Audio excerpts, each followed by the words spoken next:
kala mu willendo Sudan jamana kono o sababu yala Mali jamana nyamko ulu kone fretige ka foko malde mun be no ko ube nani uye Mali konnala Mali finti la ka ulu ka panguru do bina ba mako konnala o sababu yala finti saba ulu bonela unina duru ni alebe bajangara marabulo konnala Mali finti la ka ulu tara jatige wale tabado daga yoro chiyeno ale ni karabankura ase majugu daw tara butitigi daw koni faga fo uga butigi konnala ambalma amena ni kibara ni wala walawi awa bidon kibara konnala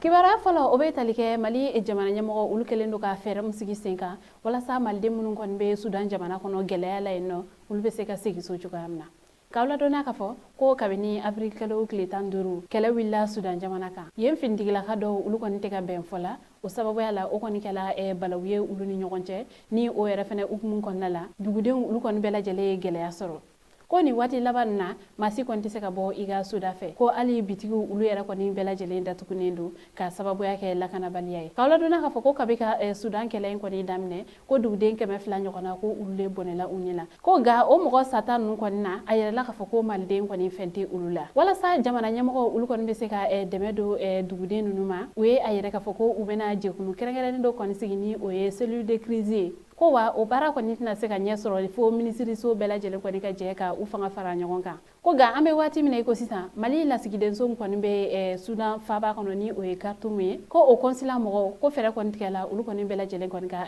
na li damnela jamana nyamo ulu ko ne anyinu u fe ko bela jele ko ni ka hagli sigi ko wa fene u ka u janto u yerela ko wa o fene ko fe malden ke be fla nyogona ko ulu ko ni bela jele ko ni fene bulla kata u nyama dugu Ethiopie ko o mogonna ko ayire la khafa ko ma fla ko ni jogina ulula jamana nyamo ko ulu ko ne ayire kafa ko ni ko kontena blaka sumaya ko uga deme o ko ni bena se maldewma Sudan jamana kono ko ala tename sibrido Afrika lo klem gan fla mal fintigi la khaw ulu ko ni ka panguru do bina ba ko konala o sababu yala fintigi saba ulu bonela unina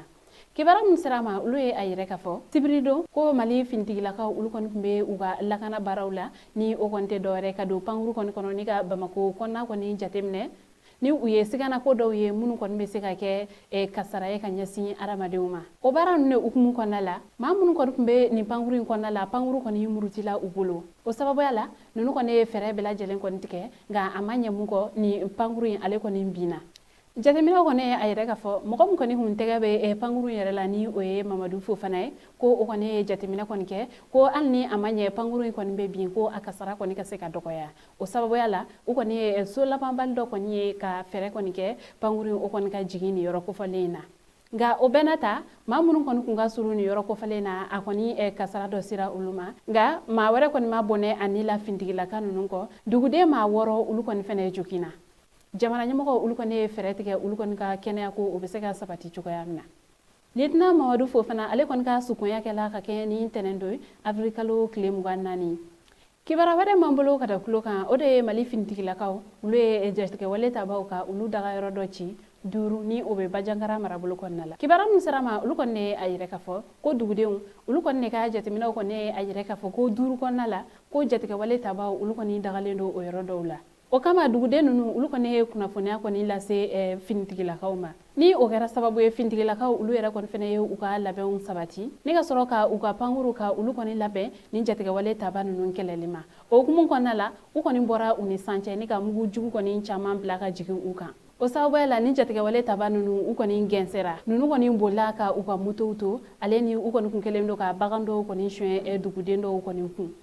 wa o wati kele yere kon fenna ayere la ka foko jatiga wale taba ma shegi nyokona ko ulu bonela unina kelege minan chama kon fene sira ka mine ni ko senfe o yoro yere kon na botarake jatiga wale taba ma mugan kononton ulu shuka ga o kofe u kon kun dogolendo yoro yere fene la fintigila ka munu fene be duguma ulu kon fene willa ka u kunda u kan o yoro nun fene la o sababu yala jatiga wale taba ma shegi nyokona ulu bonela unina yenno kawla dona ka fo ko nunu kon bolla ka moto bisaba nyokona to kelege minan chama fene yera ni mo nunu ko kuna foni kuncela kibara were mambolo kada kuloka o de tratado Afrika lo klem ganduru kalabankura asela ma jukudo ko ntara bi pititi do kan kama fla bone anina kibara misirama ulu ko ne ayire ka fo ko ni ma jugu nunu nege kanya saba wakati ni o 3h du matin ko ni majugu nun tara do kalabankura ase ye alimentation belebele batigi do koni kuna ni ayire la kafa ko ni mogon nun koni kuye surakaw ye ko ni majugu nun koni kuye mogo saba ko wa ko unana mutu taxire la nunu koni nana ni uga marfaw koni yo ufe ni gata do ni bitigi koni konnala ni majugu nun koni be do ni bitigi kono watimna ayire la kafa ko ma sabare koni kumbe no nga u kone ma fla koni bone unina u sorola o la ni ka nunu koni ga warmugu koni takatani ayi ame wati mina iko sisan u kone war haga mshoye ni mo koni koni kun o maseka do ga kibara were mana na u kofe ambo da ukluka ambalma ni kibara ne kuma ambolo ka da ukluka ani ke ya ka ukluka jala akande ya